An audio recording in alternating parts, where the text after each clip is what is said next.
नियमगिरी को जिबा रास्ता होईछि मरण जनता। रायगड़ा जिला कल्याण सिंहपुर ब्लॉक धामुणी पंगा सिंगारी और पारसाली पंचायतर नियमगिरी पहाड़ को करा जाइथिबा रास्ता होईछि मरण जनता देखिबाकू मिलिछि। कल्याण सिंहपुर ठारू कलाहांडी सीमांत पर्यंत पूर्त विभाग पक्षरु रास्ता निर्माण करा जाइछि।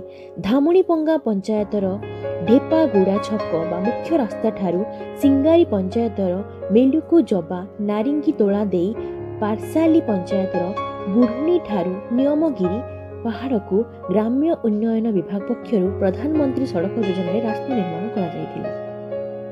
उक्त रास्ताटी 9 कोटी 78 लक्ष अटकल मूल्य 2017 मसीहारे आरंभ करी 2018 रास्ता कार्य शेष होईछि। एहार 5 वर्ष पर 2023 मसीहारे 41.33 लक्ष अटकल मूल्य रक्षणाबेक्षण करिवार सूचना फलकर उल्लेख करथिले सुद्धा ताहा आज पर्यंत करा जाय नाही। उक्त रास्ता रे भारी जानर जाउनु रास्ता केउठु दबी जाइथि आउ कोठु बजुरी मेटाल बाहरी पड़ी। एही रास्ता रे नियमगिरी डंगरिया लोक माने यातायात बेली बाइक रे पड़ी खंडिया खाबरा होइथिबा नजर को आछि।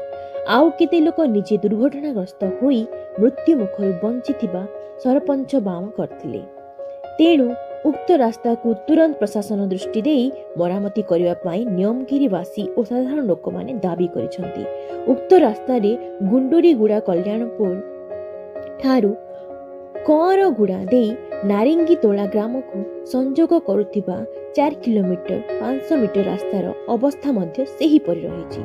2 कोटी 18 लक्ष टंका अटकल मूल्य 2017 मसीहारे आरंभ करी 2018 मसीहारे शेष होइछि। 5 वर्ष पर उक्त रास्तार रक्षणाबेक्षण करिबा पाई सूचना फलकर उल्लेख करिछि, किंतु ताहा मध्य आज पर्यंत मरामती करा जाउ नथिबा अभियोग होइछि।